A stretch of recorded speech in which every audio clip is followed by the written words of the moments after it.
Hello students, myself Shalini Pawar, TGT English, KV3 BRD, Chandigarh.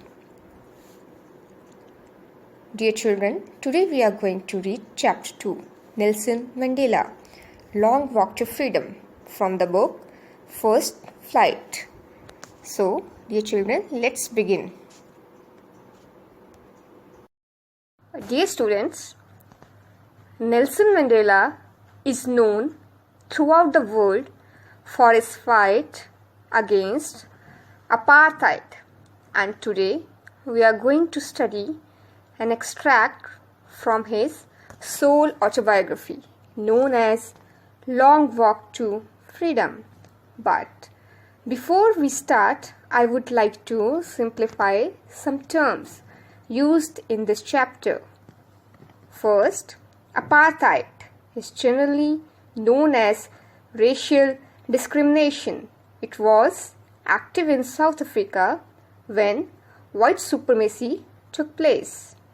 Second term is autobiography, which is an account of a person's life written by that person. Autobiographies are also known as memoirs. 10th May dawned bright and clear. For the past few days, I had been pleasantly besieged by dignitaries and world leaders who were coming to pay their respects before the inauguration. So here, the meaning of besieged is to be surrounded closely by. So here Nelson Mandela wants to convey the message that it was an auspicious day for South Africa. The inauguration would be the largest gathering ever of international leaders on South African soil. So this sentence tells us that people and leaders from all over the world had gathered to witness the birth of democratic South Africa. It was also given the name Rainbow Country because everyone indiscriminate of race was welcome there. So students, the meaning of inauguration is a ceremony to mark the beginning or introduction of something. The ceremonies took place in the lovely sandstone amphitheatre formed by the Union Buildings in Pretoria. An amphitheatre is an open circular or oval building with a central space surrounded by tiers of seats for spectators for the presentation of ceremonies and events. They were first made by ancient Romans and Greeks. So here Pretoria is the name of the city where the inauguration took place. For decades, this had been the seat of white supremacy, and now it was the site of a rainbow gathering of different colors and nations for the installation of South Africa's first democratic non-racial government. So students, the meaning of decades is a term for 10 years, and seat of white supremacy means rule of whites over black. But today there was the site of a rainbow gathering.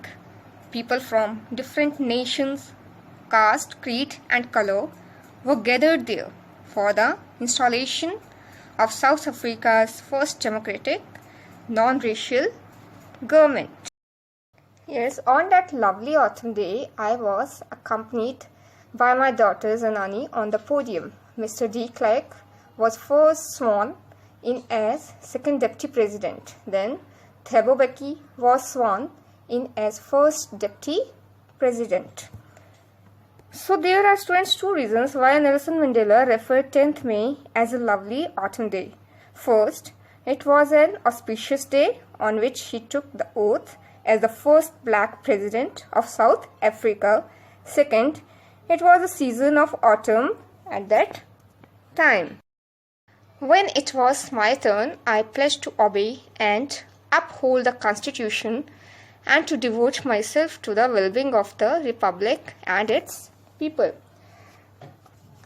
So here Mandela took an oath and pledged to obey and devote himself to the well-being of the Republic and its people. Right, students? We thank all our distinguished international guests for having come to take possession with the people of our country of what is, after all, a common victory for justice, for peace, for human dignity. So, the meaning of dignity is respect. Here, in his speech, Mandela thanked to all distinguished international guests who came there to take possession. We have at last achieved our political emancipation. So here, emancipation is the fact or process of being set free from legal, social or political restrictions. Never, never and never again shall it be that this beautiful land will again experience the oppression of one by another. The sun shall never set on so glorious a human achievement. Let freedom reign. God bless Africa. Nelson Mandela says that the people of South Africa will never be tormented and oppressed by someone else. He wants everyone to be free. Right? A few moments later, we all lifted our eyes in awe as a spectacular array of South African jets, helicopters and troop carriers rode in perfect formation over the Union building. So here, the meaning of array is an impressive display. So here the students, few moments later, jets, helicopter and troop carriers flew over the Union building in perfect formation. The display was astounding. It was not only a display of pinpoint precision and military force, but a demonstration of the military's loyalty to democracy, to a new government that had been freely and fairly elected. So here students, the accurate display of military force showed military's loyalty to democracy. So here the meaning of precision is to quality of exact, being exact, the quality of being exact or accuracy. Finally, a Sherman of Impala jets left a smoke trail of the black, red, green, blue and gold of the new South African flag. Finally, Impala jets left a smoke trail of the new South Africa flag. The day was symbolized for me by the playing of our two national anthems and the vision of whites singing Kosi Sikil, E Africa and blacks singing Die Stem, the old anthem of the Republic. On that day, blacks sang Die Stem and whites sang Kosi Sikil, E Africa. They showed that the both races had accepted each other. On the day of the inauguration, I was overwhelmed with a sense of history. So students, here Nelson Mandela remembered the journey to the inauguration day. In the first decade of the 20th century, a few years after the bitter Anglo-Boer War and before my own birth, the white-skinned peoples of South Africa patched up their differences and erected a system of racial domination against the dark-skinned peoples of their own land. So here the meaning of decade is 10 years and 20th century means from 19 to 1910, and the meaning of erected is to created, right? That day had come about through the unimaginable sacrifices of thousands of my people whose suffering and courage can never be counted or repaid. I felt that day, as I have on so many other days, that I was simply the sum of all those African patriots who had gone before me. So here students, I was simply the sum of all those African patriots who had gone before me means that he was standing there because of all those patriots who had sacrificed themselves for this day. But the decades of oppression and brutality had another unintended effect, and that was that it produced the Oliver Tambos, the Walter Sislers, the Chief Littlers, the Yusuf Dadus, the Bram Fishes, the Robert Sibakwas of our time, men of such extraordinary courage, wisdom, and generosity that their like may never be known again. So, these are the people who sacrificed their lives for the people of nation. In South Africa, a man of color who attempted to live as a human being was punished and isolated. In South Africa, a man who tried to fulfill his duty to his people was inevitably ripped from his family and his home and was forced to live a life apart, a twilight existence of secrecy and rebellion. So students, black who tried to live like humans were treated as cattle by the white. The rebellious ones were put down first. They had to live apart from their loved ones, the people they cared about and the people they trusted. It was only when I began to learn that my boyhood freedom was an illusion, when I discovered as a young man that my freedom had already been taken from me, that I began to hunger for it. So students, when Mandela realized that the freedom he had as a child was just an illusion. Illusion means something that appears to be real but is not. He began to yearn for it.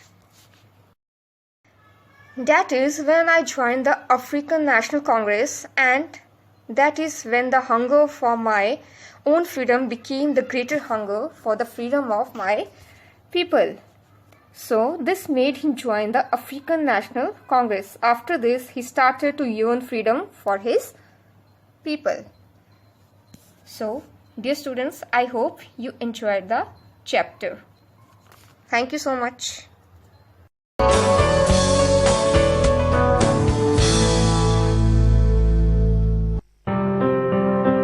Nelson Rolihlahla Mandela began his life herding sheep and cattle in South Africa's Eastern Cape. In his autobiography, part of which was written in secret in prison, Mandela wrote, "I was not born with a hunger to be free. I was born free." His given name Rolihlahla literally means tugging at the branches of a tree.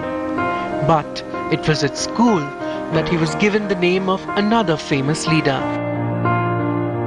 When I went to school, the lady teacher, Miss Mdingane, asked, "What is your name?" I told her my African name, Rolihlahla. She says, "No, I don't want that one. You must have a Christian name." So I say, "No, I don't have one." She says, from today you are going to be Nelson. As the son of a chief, Nelson Mandela had access to the best education available to the black people in South Africa at the time. Studying at Fort Hare University, where he first became involved in student protests, his refusal to accept injustice and unfairness would be a quality which would last a lifetime. In his early 20s, Nelson Mandela moved to Johannesburg, where he first encountered the racial discrimination firsthand, which would later become entrenched in law by the apartheid government. Working in the mines and later as a clerk in a law firm, Mandela pursued his law studies and joined the African National Congress. It was when I came into the African National Congress that I realized that causes are only a part of the African people. That the task of the ANC was to unite the African people and out of them build a nation. In 1948, the nationalist government was voted into power by the white electorate of the country. The battle lines were clearly drawn. Comrade Oliver said, "Well, I like this. because we now know we have an enemy in power. And I think that we're going to have a better opportunity of mobilizing our people. Our policy is one which is called by an Afrikaans word apartheid. And I'm afraid that has been misunderstood so often. It could just as easily, and perhaps much better, be described as a policy of good neighborliness, accepting that there are differences between people. In 1952, the AIC and other parties called upon the people to gather in Cape Town to approve a Freedom Charter for a multiracial South Africa, in which all races would be treated equally. Nelson Mandela was banned by the government from attending and was forced to watch from the sidelines. 4 years later, in 1956, members of the AIC were charged with high treason. The trial was designed to force out the opposition and keep them out of politics. The trial lasted for 4.5 years. It would be another 40 long years before the Freedom Charter would bear any fruit. In 1960, a peaceful crowd had gathered to protest against the government laws. The crowd was shot at by the police. 69 people died. Martial law was declared. All opposition was banned and thousands were jailed. When it became clear that all means of peaceful negotiation were exhausted, Mandela went underground to lead an armed movement. There are many people who feel that the reaction of the government to our stay at home, ordering a general mobilization, arming the white community, arresting 10,000s of Africans, the show of force throughout the country, notwithstanding our clear declaration that this campaign is being run on peaceful and non-violent lines, close the chapter as far as our methods of political struggle are concerned. There are many people who feel that it is useless and futile for us to continue talking peace and non-violence against a government whose reply is only savage attacks on an unarmed and defenseless people. Key government installations were targeted for sabotage. Mandela became known as the Black Pimpernel. 2 years later, Mandela was captured and charged with leaving the country illegally and sentenced to imprisonment for 5 years. At his hearing, a defiant Mandela wore his traditional African outfit, which shocked entire Africa. I have fought against white domination, and I have fought against black domination. I have cherished the idea of a democratic and free society in which all nations live together in harmony and with equal opportunities. It is an ideal which I hope to live for and to achieve. But if need be, it is an ideal for which I am prepared to die. When Nelson Mandela and several of his colleagues were sentenced to life imprisonment for treason, they were sent to Robben Island, the island of prison off the Western Cape Coast. You must fight the battle for dignity on the very first day you go to jail. Really? And that's what we did. We put our foot down and insisted in being respected, even though we were prisoners. And we eventually succeeded in that. Nelson Mandela was 45 years old when he became prisoner number 466. He would be in his early 70s before he would again be a free man. Forced to perform futile hard labor in a lime quarry, the prisoners refused to be broken. Far from being diminished, Mandela's moral stature and leadership continued to grow. The words of Victorian poet Henley often brought him solace. Out of the night that covers me, blank as the pit from pole to pole, I thank whatever gods may be for my unconquerable soul. In the fell clutch of circumstance, I have not winced nor cried aloud. Under the bludgeonings of chance, my head is bloody but unbowed. Beyond this place of wrath and tears looms but the horror of the shade, and yet the menace of the years finds and shall find me unafraid. It matters not how straight the gate, how charged with punishment the steel. I am the master of my fate. I am the captain of my soul.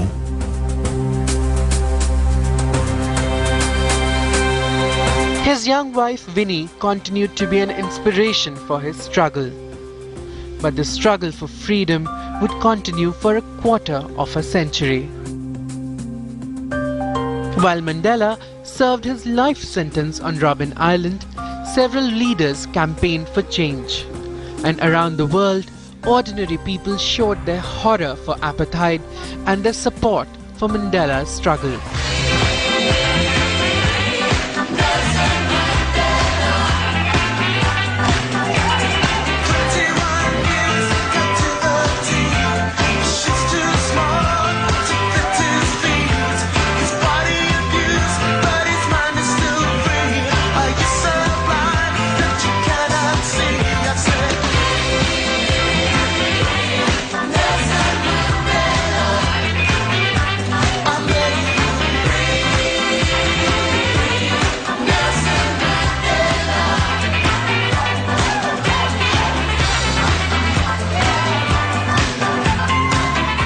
In 1976, Soweto school children marched in protest and townships around the country erupted in violence. It was the beginning of the end of apartheid, but the struggle would drag on for another decade. In the late 1980s, amid a tide of world pressure, the South African government was forced to accept the inevitable. Apartheid was dismantled. In 1990, at the age of 71, Mandela was released unconditionally. I must confess I am unable to describe my emotions. I was completely overwhelmed by the enthusiasm. It's something I did not expect. And I would be merely rationalizing if I told you that I am able to describe my own feelings. It was breathtaking. That's all I can say.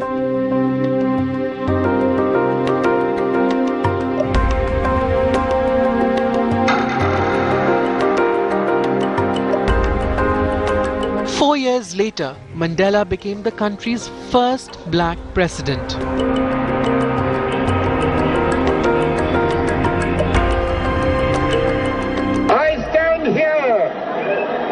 Before you, not as a prophet, but as a humble servant of you, the people. The time for the healing of the wounds has come. The moment to bridge the chasms that divide us has come. The time to build is upon us. We have at last achieved our political emancipation. We pledge ourselves to liberate all our people from the continuing bondage of poverty, deprivation, suffering, gender, and other discrimination. We commit ourselves to the construction of a complete, just, and lasting peace. We understand it still that there is no easy road to freedom. We know it well that none of us acting alone can achieve success. We must therefore act together as a united people for national reconciliation, for nation building, for the birth of a new world. Let there be justice for all. Let there be peace for all. The sun shall never set on so glorious a human achievement. Let freedom reign. During his tenure from 1994 until June 1999, Mandela worked to bring about the transition from minority rule and apartheid to black majority rule.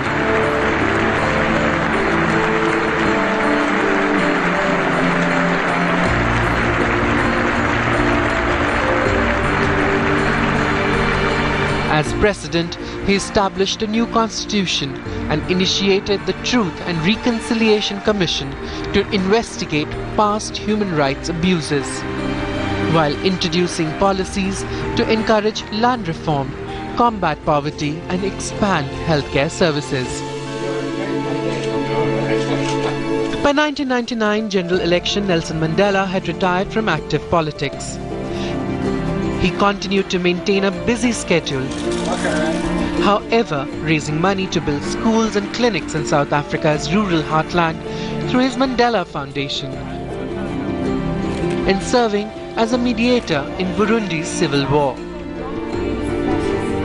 It will forever remain an indelible blight on human history that the apartheid crime ever occurred. It will forever remain an accusation and a challenge to all men and women of conscience that it took as long as it has before all of us stood up to say enough is enough.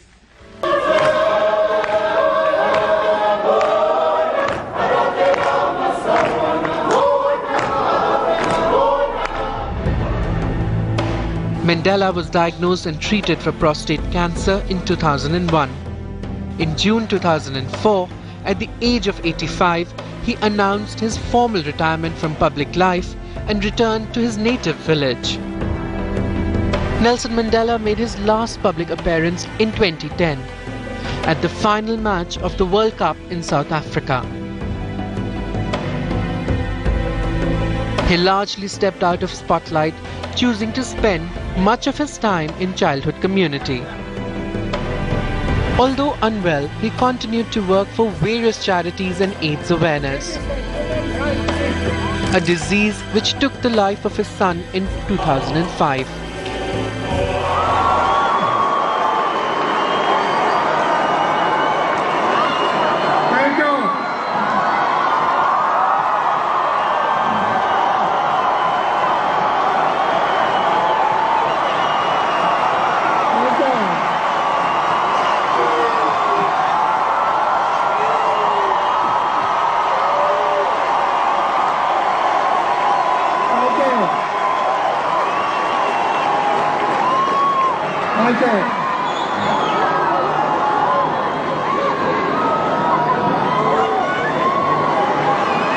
Comrades and friends,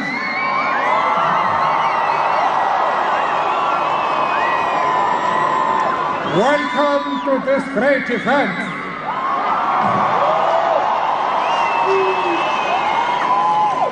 We are enjoying a wonderful concert here in Cape Town this evening.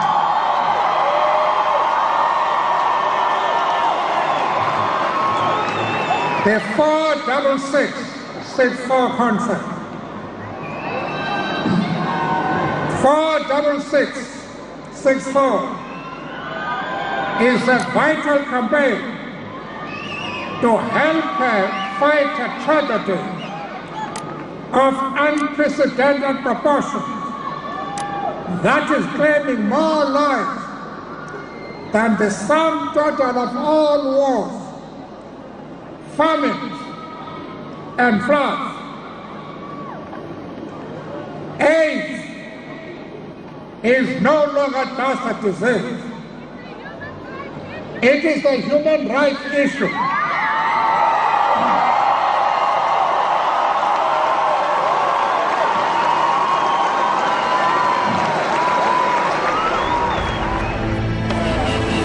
In his many years as a world leader, Mandela was honored with many awards and accolades. Amongst them was the Nobel Peace Prize in 1993. Today's announcement that I have been named to receive the most prestigious award for peace was a deeply humbling experience. His birthday today is celebrated as the Mandela Day internationally. The very right to be human is denied every day to hundreds of millions of people as a result of poverty and the unavailability of basic necessities such as food, jobs, water and shelter, education, health care, and a healthy environment. As I sit in Kunu, my village, and grow as ancient as its hills, I will continue to entertain the hope that there has emerged a cadre of leaders in my own country and region, on my continent, and in the world, which will not allow that any should be denied their freedom, as we were, that be turned into refugees, as we were, that any should be condemned to go hungry, as we were, that any should be stripped of their human dignity. Now, dear children, in upcoming slides we will discuss about extract-based questions of 1 mark. So here is the question. Never, never and never again shall it be that this beautiful land will again experience the oppression of one by another. The sun shall never set on so glorious a human achievement. So here are some questions. A. Who is the speaker? Answer. The speaker is Nelson Mandela. B. Which is the beautiful land the speaker refers to here? And the answer is, the beautiful land is South Africa. C. What is the glorious human achievement that the speaker talks about in the extract? The answer is the freedom that the people of South Africa have attained. Freedom attained after the fight against apartheid, first democratic non-racial government. D. The idiom, the sun shall never set, means there are 4 options. And the options are, it is always bright in the land. The sun always shines in the land. The people will enjoy the freedom attained forever. It is never dark in the country. So, the correct option is, the people will enjoy the freedom attained forever. Now students, in the further slides, we will discuss 2 marks questions. So dear children, first question is, how can you say that 10th May is an autumn day in South Africa? The answer is 10th May is an autumn day in South Africa because on this day there was the largest gathering of international leaders on South African soil for the installation of South Africa's first democratic non-racial government. Next question. What ideals does Mandela set out for the future of South Africa? Answer is, Mandela set out the ideals of poverty, alleviation, removal of suffering of people. He also set the ideal of for a society where there would be no discrimination based on gender or racial origins. Next question. At the beginning of his speech, Mandela mentions an extraordinary human disaster. What does he mean by this? What is the glorious human achievement he speaks of at the end? Answer is, by human disaster, Mandela means to say that colored people have suffered a lot due to discrimination in the hands of whites. He considered it as great glorious human achievement that a black person became the president of a country where the blacks are not considered as human beings and are treated badly. Question. What does courage mean to Mandela? Answer is, for Mandela, courage does not mean the absence of fear, but a victory over fear. And now students, in the further slides, we'll discuss some long type questions. The question of 8 marks. 1. How did Mandela's hunger for freedom change his life?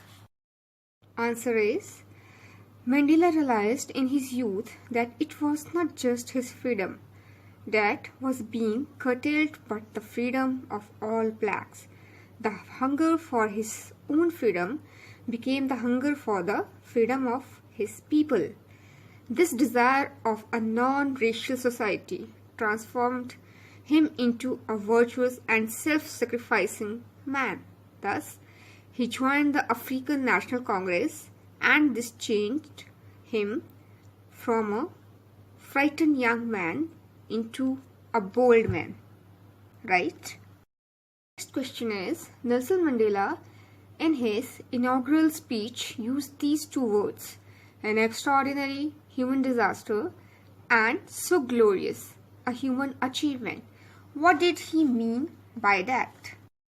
And the answer is, the extraordinary disaster was the rule of apartheid in South Africa.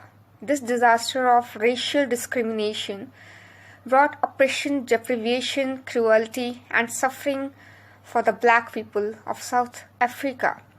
Blacks were not allowed to visit the places reserved for the whites. They led a life of humiliation. At last, on 10th May 1994, after more than 3 centuries of white rule, Nelson Mandela's African National Congress Party won the elections. Nelson Mandela became the first black president of South Africa. The coming into power of non-racial government was a glorious human achievement. Next question is, give the character sketch of Nelson Mandela.